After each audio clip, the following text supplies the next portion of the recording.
Hello students, today we are going to start a new chapter, that is diversity in living organism.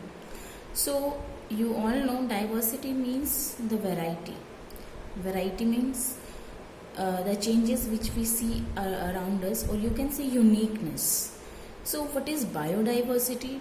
Biodiversity is the variety of life, means plants, animals and microorganisms on the earth. So biodiversity means it is the variety of life on earth. Then taxonomy. Taxonomy is the branch of biology that deals with identification, naming and classification. If we find any organism, first of all we identify it, we name it and then we classify it. And there was a scientist, Carlos Linnaeus. He was the father of taxonomy. So there is a question, why classification is required? Why we classify the organisms, different things, either at our home, in schools, everywhere there is a classification. So the first thing is, if suppose in a library there are many books of all the classes and they are put not in a proper manner, and we have to choose or we have to find a book of biology, then how will you find it? It is very difficult to find the book. So but if we classify the books in different sections, like 6th class, 7th, 8th, 9th, so it will become very easy for us to take out the book. So in the same way, classification makes the study very easy. Like if we talk about animals, then we will think of animals only, not plants. If I said think of a cat, you will think only of cat, not for plant. And second one is, it help in understanding the evolution.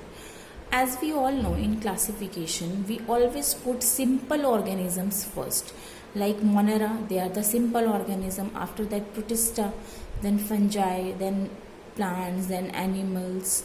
And in animals also there are first Porifera, and then in last there are mammals, which have very complex body design. Now next is, it help in understanding the relationship of organisms with each other. Like there is an example of fish, different classes of vertebrates. Like in fishes there is 2-chambered heart, then in amphibians there is 3-chambered heart, then in reptiles also there is 3-chambered heart except crocodile, but in apes and mammals there is 4-chambered heart.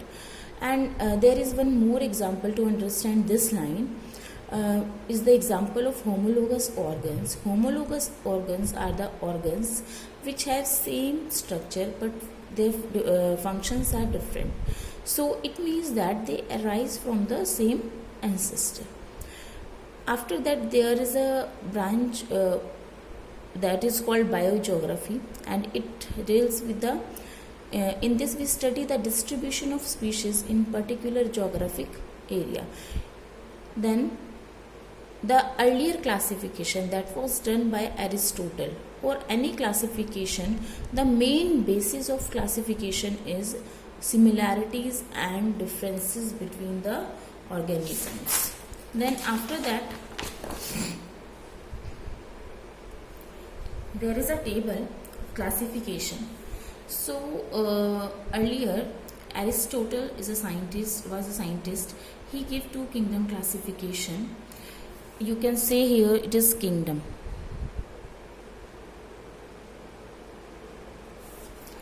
So he classified organisms in 2 kingdoms, plants and animals.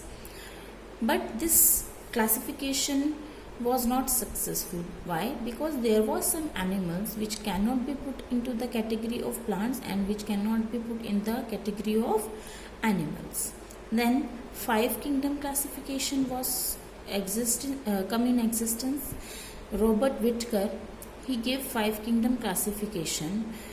First was Monera, then Protista, Fungi, Plantae and Animalia. The basis of classification of Robert Whittaker, we will study it in detail because we are following this system of classification. After that, Carl Woese, he makes some addition in five kingdom classification. What he did, he divided monerans into two subclasses, classes like Archaebacteria and Eubacteria. So according to Carl Woese, there was six kingdom in the of the organisms. Archaebacteria are the organisms, are the bacteria which can live in extreme conditions, and Eubacteria are the bacteria which can live in normal conditions. After that, there is basis of classification, the five kingdom classification which we will study, that is given by Robert Whittaker, have some basis for classification. So first is nucleus. What type of nucleus is there in the organisms? Either the organism is prokaryotic or it is eukaryotic. Pro means primitive, karyon means nucleus.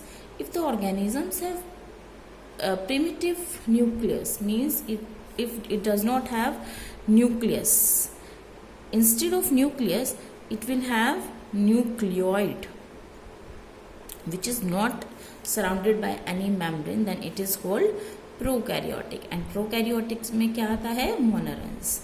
After that, eukaryotes, U means true and karyons means nucleus. So the organisms which have true nucleus are come under this category, means Protista, Fungi, Plantae, Animalia, all are in this category.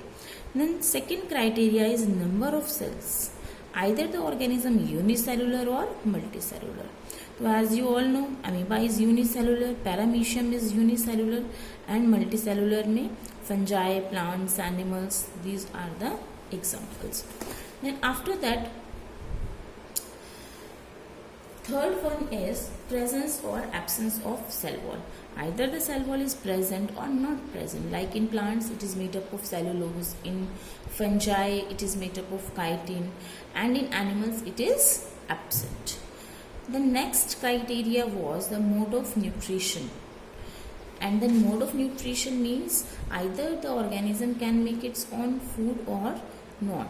If it is able to make the food, it will be in the category of autotrophs, and if it is not able to make its own food, then it will come under the category of heterotrophs.